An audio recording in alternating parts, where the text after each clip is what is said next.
எல்லாருக்கும் வணக்கம். நான் டாக்டர் அபிநயா. நான் ஒரு பீடியாட்ரிஷியன். ஸோ இந்த வீடியோ வந்து ஒரு அனௌன்ஸ்மெண்ட்காக நான் செஞ்சுருக்கேன். ஸோ நிறைய பேரண்ட்ஸ் வந்து குழந்தைங்களுக்கு ஏதாவது ஒரு எமர்ஜென்சிஸ் வருது. ஒரு ஹை ஃபீவர் வந்து குழந்தைங்களுக்கு வலிப்பு ஏற்படுது, குழந்தைங்களுக்கு வந்து ஏதாவது வீட்டில் தீ காயம்படுது. ஸோ இந்த மாதிரி சமயங்களில் பேரண்ட்ஸ் வந்து நாங்கள் என்ன ஃபர்ஸ்ட் எய்ட், என்ன முதலுதவி பண்ணணும் அப்படின்றது எங்களுக்கு தெரியல அப்படின்னு நிறைய பேரண்ட்ஸ் வந்து சொல்லியிருந்தாங்க.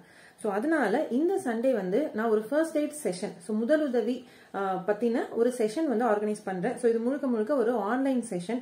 ஸோ பேரண்ட்ஸ் வந்து நீங்க ஒரு 20 மெடிக்கல் எமர்ஜென்சிஸ் குழந்தைங்களுக்கு என்னென்ன வரும்போது என்னென்ன பண்ணணும், என்னென்ன பண்ணக்கூடாது அப்படின்றத பத்தி ஸ்டெப் பை ஸ்டெப்பா எக்ஸ்பிளைன் பண்ண போறேன். And also CPR, so cardio pulmonary resuscitation அப்படின்றதையுமே வந்து ஸ்டெப் பை ஸ்டெப்பா எப்படி பண்ணணும் அப்படின்றத லைவ் டெமான்ஸ்ட்ரேஷன் பண்ணி காட்ட போறேன். So it's an online session and வந்து it's a payable session. Fees வந்து ரொம்ப ரொம்ப நாமினல். ஸோ நீங்க இந்த செஷன் அட்டென்ட் பண்ணணும் அப்படின்னு நினைச்சீங்கன்னா ஸ்கிரீன்ல தெரியுற நம்பருக்கு வாட்ஸ்அப் பண்ணி ரெஜிஸ்டர் பண்ணிக்கோங்க. So see you all.